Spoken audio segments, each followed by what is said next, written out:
recaps. Today I will show you a drama, war film from 2020, titled The 800. Spoilers ahead.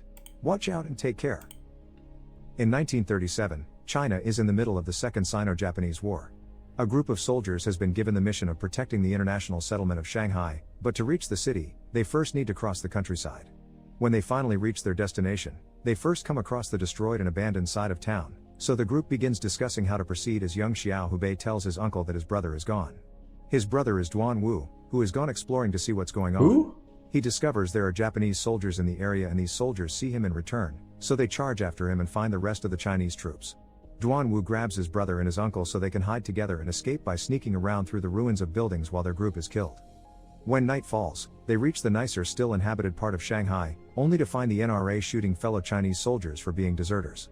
Afraid of being labeled deserters as well, they look for another group to join in order to cross safely, and eventually they find a machine gun company they can join. These soldiers are deserters as well, but at least they are being taken to a Shanghai warehouse where they're needed instead of executed.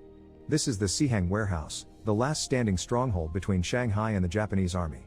Commander Zhu Shengzhong isn't happy to have deserters working with him and wants to kill them, but Lieutenant Colonel Xie Jinyuan tells him they're going to need all the help they can get, so he sends the new arrivals to work outside on the fortifications.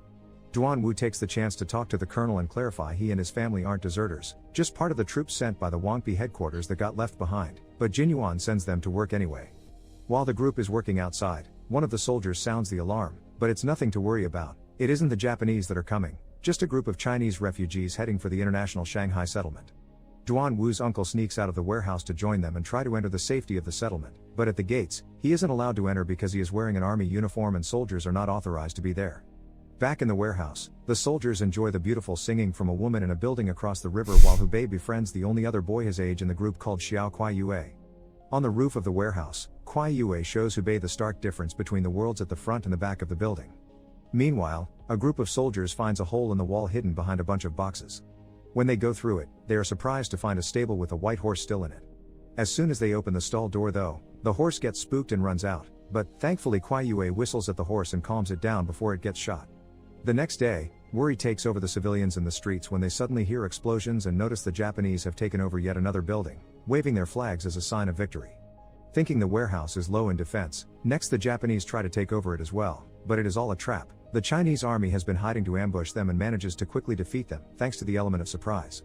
Duan Wu's group is still seen as deserters though, so they are not allowed to fight.